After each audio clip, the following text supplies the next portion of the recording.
I was being exposed to all of these areas of need. And then there's that question of, well, what do we do? How do we help? Oh, And so I saw my platform of, my newsletter circulates to 1,200 people in San Luis Obispo County every month. It's like, well, I'm going to highlight local organizations that people can get involved in that they may not know about. And yeah. that's been like my easy button. I'm a very good communicator and community builder, so that's very natural for me. But there is so many like I just want to know like what else could we do and be able to expose people to this. So Yeah. really pumped on this.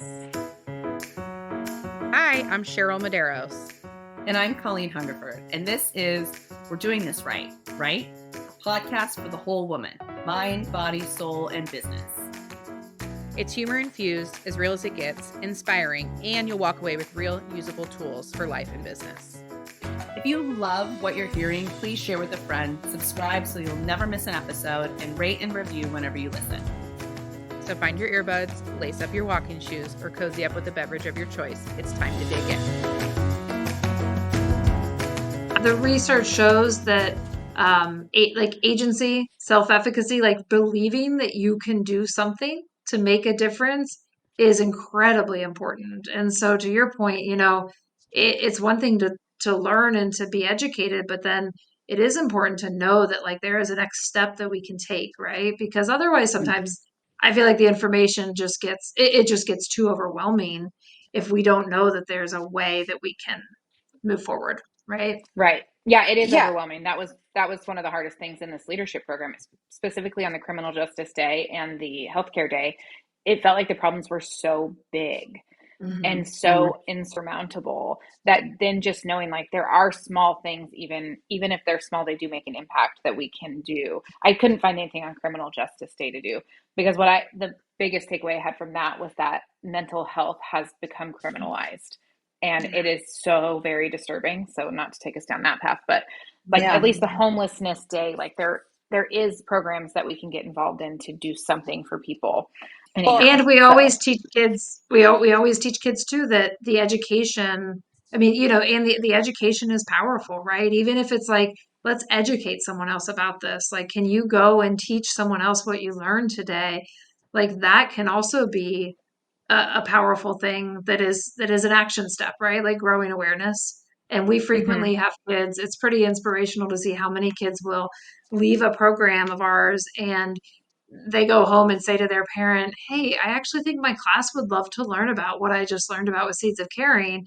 And then the parent will help facilitate like basically like a duplication of that program and project, but in the child's classroom, or Mm. the child will help to do it. I mean, we have lots of kids who are upper elementary that lead their classes through projects all the time.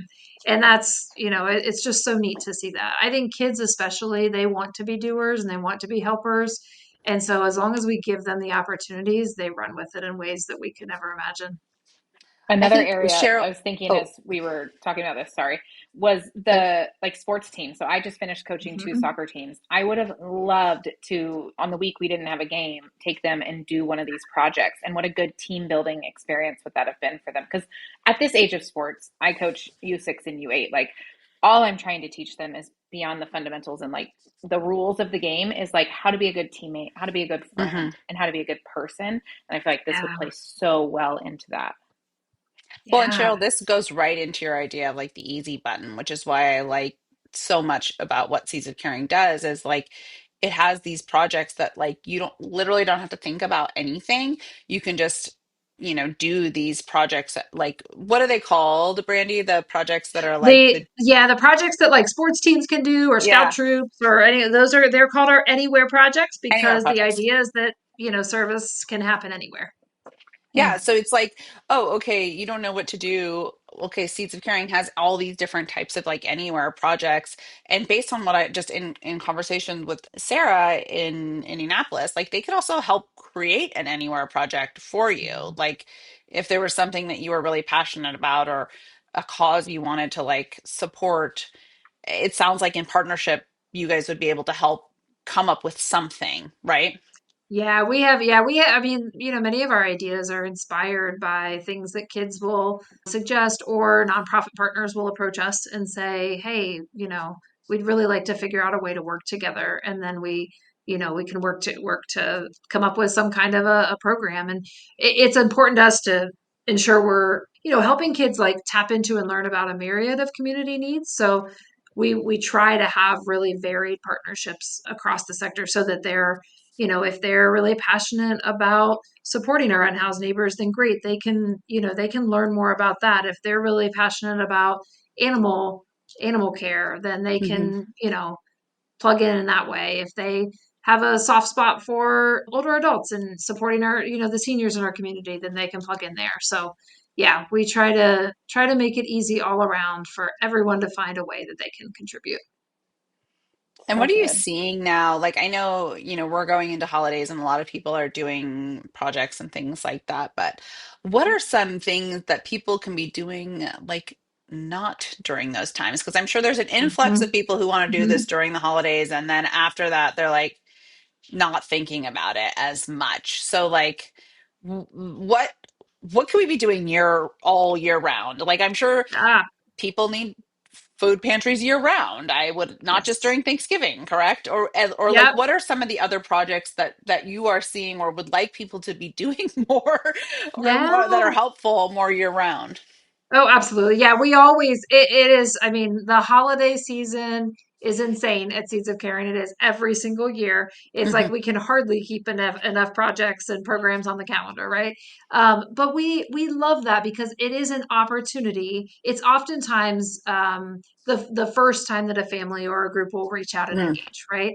And then what we do from there is gently remind them that, hey, this need is here all year round, and it will be most impactful on your child for them to be participating more than just once a year, right? mm, hmm. And so our programs, I mean, we increase the volume of programming that we offer around the holidays to really accommodate some of the increased needs of our nonprofit partners at that time, but also the increased desire to get out and volunteer. But then we have, dozens of programs every month throughout the year. So where and again, they kind of just range. For example, we partner with an organization in central Indiana that provides services for kids who are experiencing grief. They've Mm, experienced a loss and they're going through those stages of grief. And so Seeds of Caring kids can come together. And so that organization is called Brooks Place. Seeds of Caring kids mm, can and families can come together, learn a little bit about how grief is normal. It's something, and loss is normal. It's something we'll all experience. But it's a difficult time, and how, when we can show kindness to someone, we never know what they're going through. So if we can show kindness, then we might be able to provide a little extra support at a time that someone needs it. And so the kids will pack actual like activity grief kits for kids that mm. are going through some of their grief programs. Wow. And this past summer, they had some on-site programming, and for all the kids that weren't able to come on site, they mailed them one of these kits instead. And they heard from several of their family members that that was really meaningful, to know that Wow. someone was like, to know that another kid in the community was thinking of them at that time. So That's incredible. That's just like, I'm, I mean, I'm like, oh my God, I'm gonna I cry. know. I hate It's grief.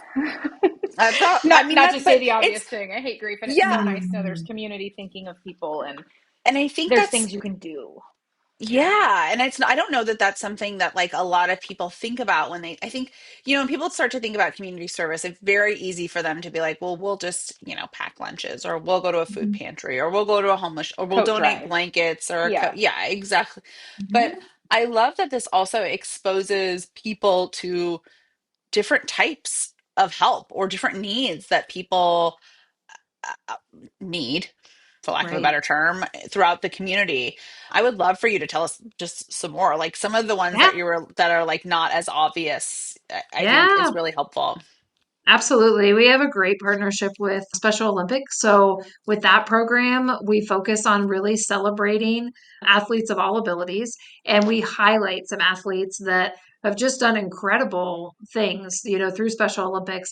And we help kids see that, again, like let's honor what everyone's bringing to the table, right? Because we're all bringing incredible things to the table. So they learn a little bit about, what Special Olympics does, and then they pack good luck kits that can be handed out at their athletic events. And so ahead of, them entering a meet or a, game or a competition, they can receive one of these good luck kits, and it has a card inside, that wishes them good luck on their event. It has a sports drink, protein bar, sometimes like sunscreen or something like that if it's a summer event.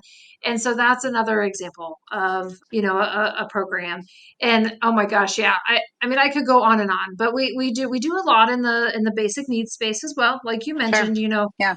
the housing, food insecurity, and that's because there are really significant needs out there. And oftentimes for our younger kids, those are causes that they can really easily relate to. So, you take a 2 or a 3-year-old, and if you want to talk with them about food insecurity, you simply start with, how do you feel when you're hungry? Mm. And when you're hungry, are you able to usually go and get the food that you need or have a snack? Or what if you had to feel that for a whole day? And or something as simple as, having a warm place to sleep at night and having a comfortable bed to sleep in. Those are things that kids can connect to pretty easily. And so that's oftentimes, for our younger kids, like a great space to start. We also have some of our more traditional community building programs where we just did an incredible program with Art Mix, which is a Mm. local nonprofit that serves kids of all abilities and gets them engaged in art. And so, we came on site, and there were kids of all abilities, just, building community together and working together to create art. Or we'll do those kinds of programs with seniors in the community. And so, it's not always about necessarily meeting a need. Sometimes it's more just about coming together and building community. My Amazing. favorite thing. Okay, so we've talked a lot about the logistics of like what Seeds of Caring is. Well, two questions. Mhm. One, is a lot of this like educational information available on your website if people are interested and they want to do these anywhere projects and kind of start bringing a piece of what you do to their community? Is that on your website, or where do they access that? Yeah, I mean, so it's not. So what's on our website is the ability to register for specific programs. Okay, those programs really are centered in Central Indiana and Central Ohio. However, like you mentioned, the ideas can be utilized to kind of bring that to your own community. You can reach out to us if someone's like really serious about kind of getting this up and going in their community. We have helped multiple communities get this off the ground in their own ways. We'll also put that name on a list of future potential locations for Seeds of Caring, because we are certainly not going to stop our, expansion journey with Central Indiana. We aim to be able to provide over 200,000 child volunteer experiences annually in Wow. 5 different cities within the next several years. And so, we really do want to help keep expanding this work.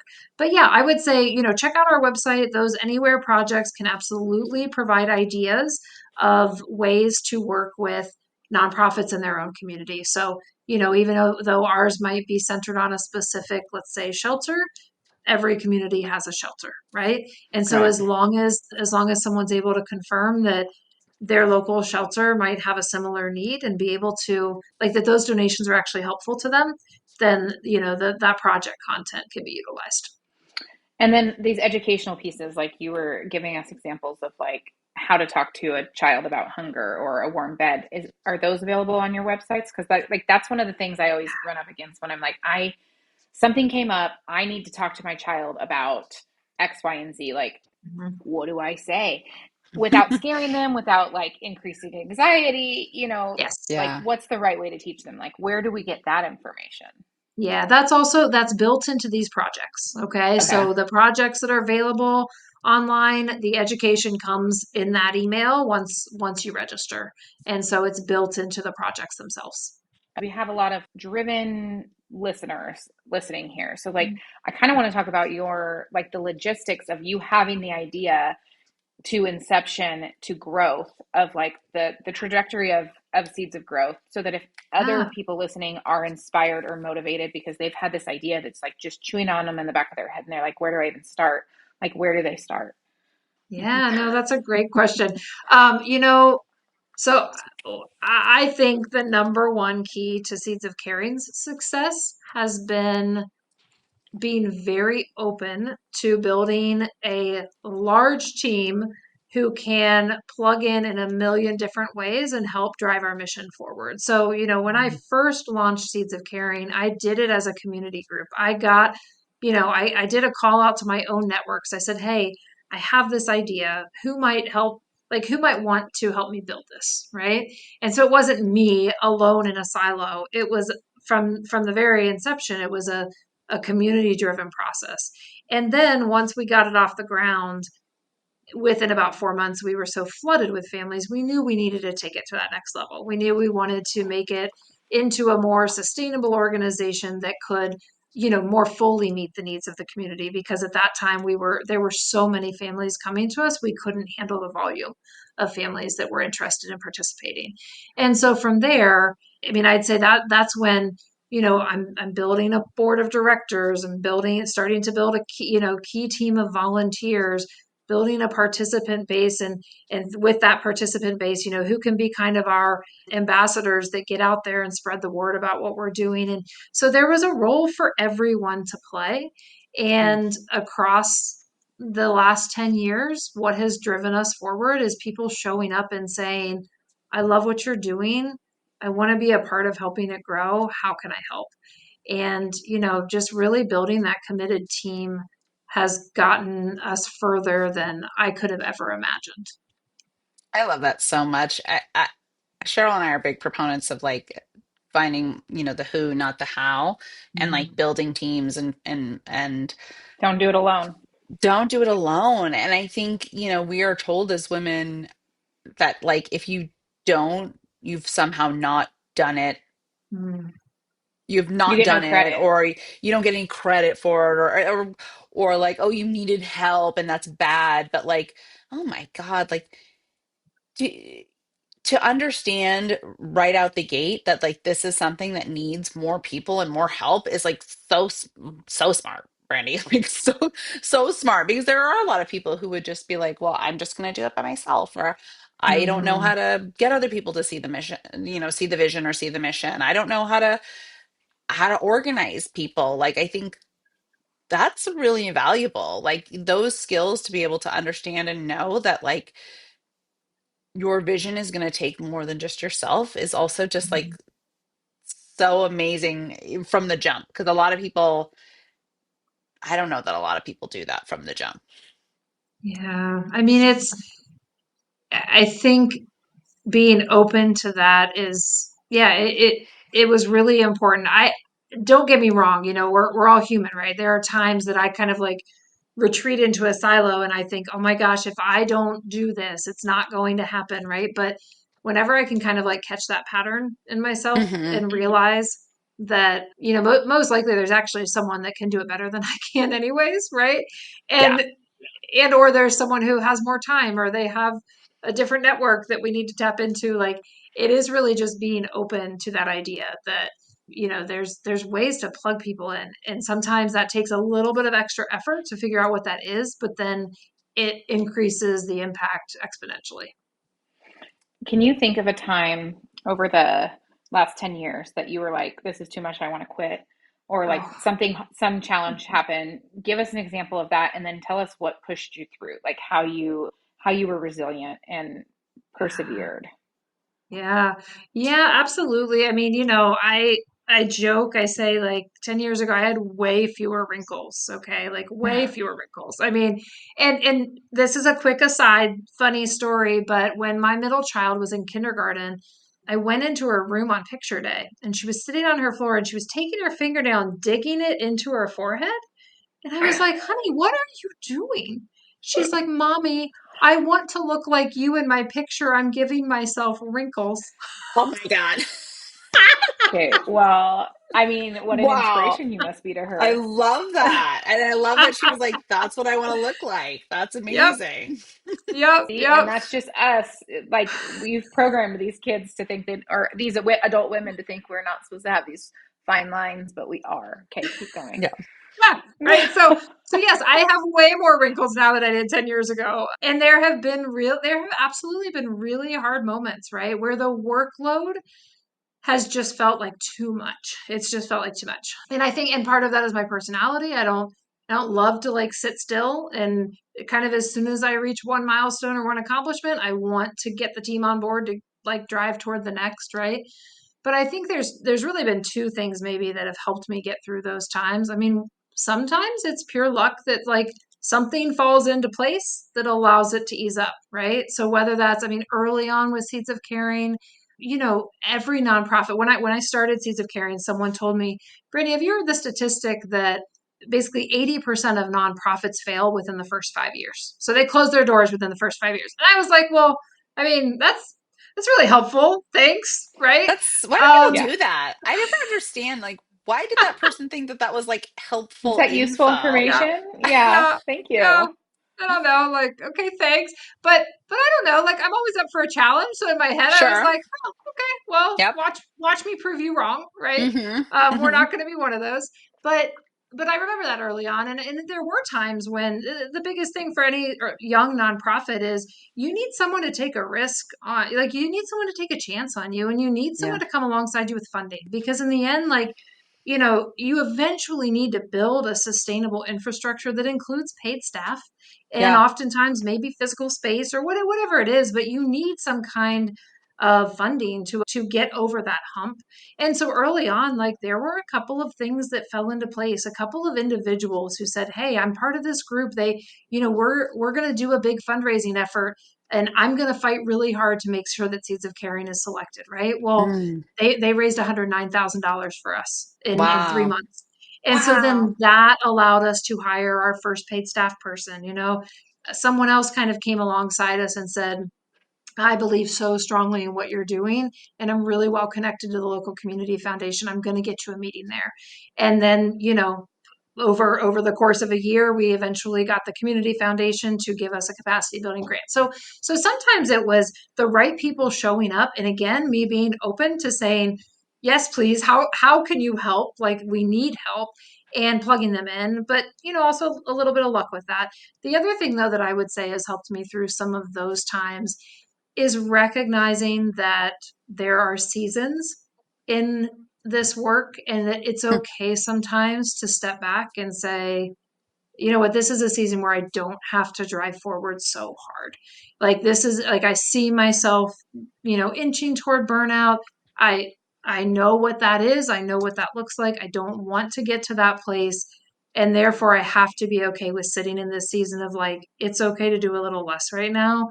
It's okay to, maybe we don't need 7 annual goals. Maybe we should just have 3. That feels more manageable, Yeah. And just knowing that there's going to be times where and maybe on the flip side, acknowledging that there's going to be times where I'm running myself ragged, and that's okay too. And that doesn't Mm-hmm. have to be forever, right? Because sometimes I find that I get more stressed. Like, the stress doesn't even necessarily come from me having to work 60-hour or 70-hour weeks.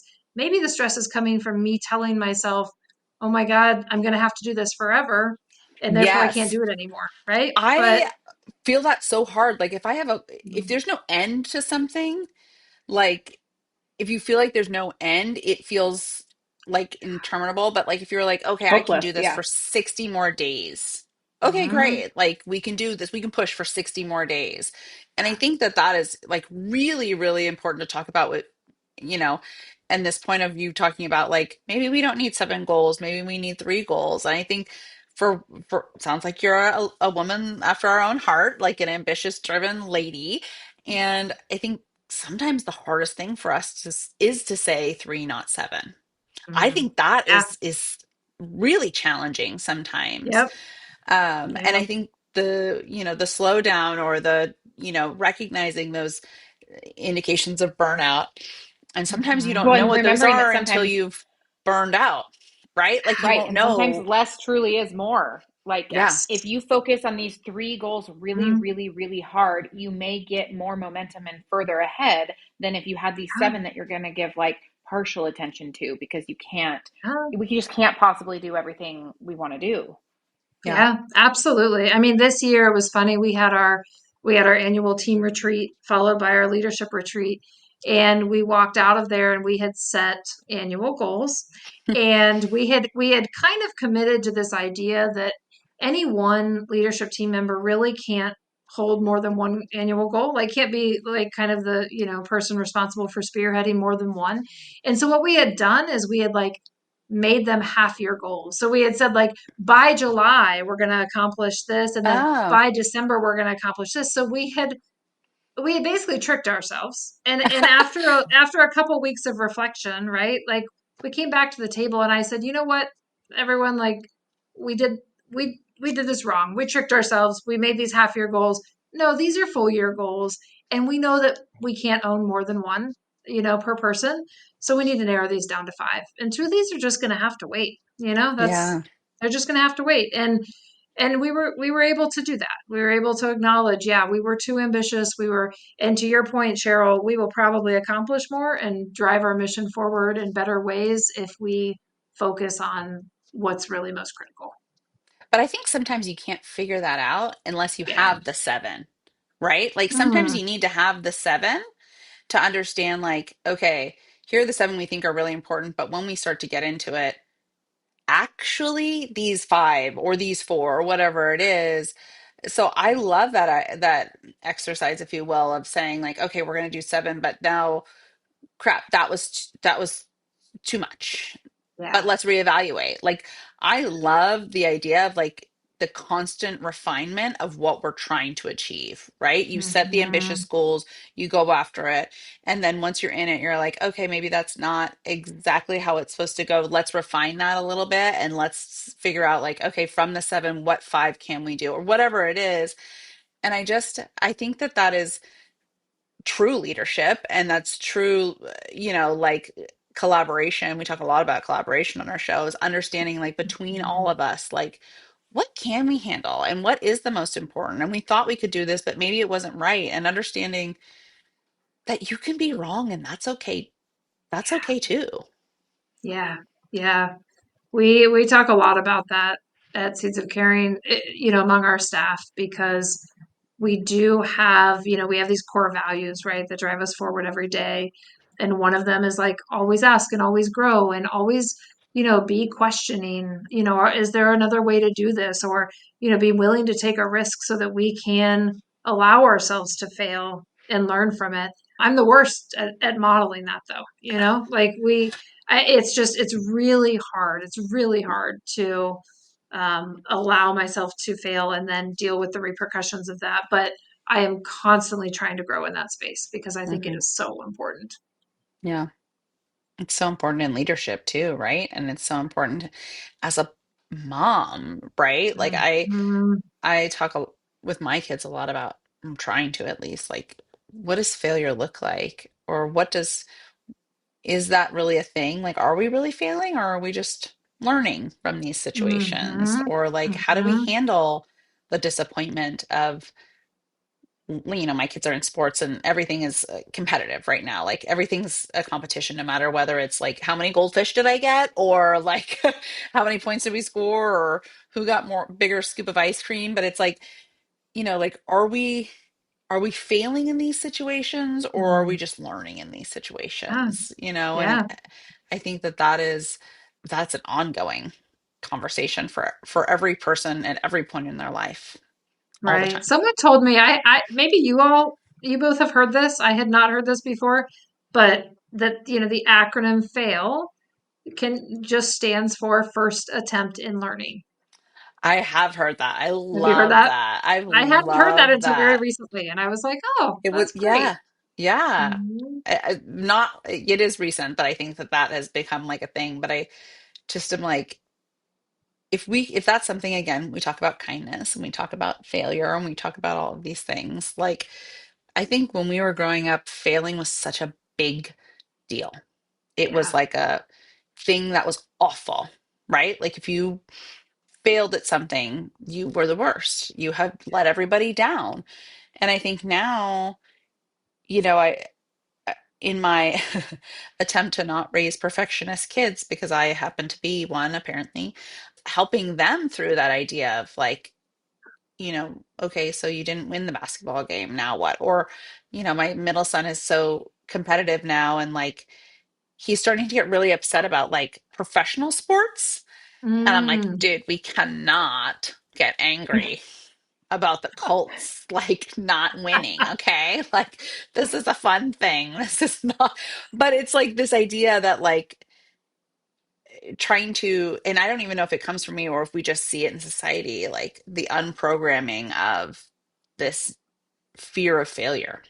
It's very Yes. interesting. I mean, this weekend, August, they were kicked out of the soccer tournament after day one. They didn't win enough to move forward. And as we're walking to the car and she's crying, which I think is because she's an empath, because her friends were really upset. And I don't think she was as upset, but friends were crying. That hurts. Okay. But then she's like, we failed all the way to the car. We failed. We failed. And I was like, I don't know where that comes from because I don't believe in failure. I Mm. truly don't. Like, I don't care if we win or lose. How'd you play? Did you learn something? And like they improved so much in the season. And I'm like, God, where does that come from? It's so interesting. And then also like she's worried about her homework. And I'm like, I'm not worried about your homework. This means nothing in the scheme of things. I'm worried about you learning how to manage like your executive functioning and like not lose Mm-hmm. your homework. I don't Mm. care how you do your homework. I just want to know you didn't lose it again this week.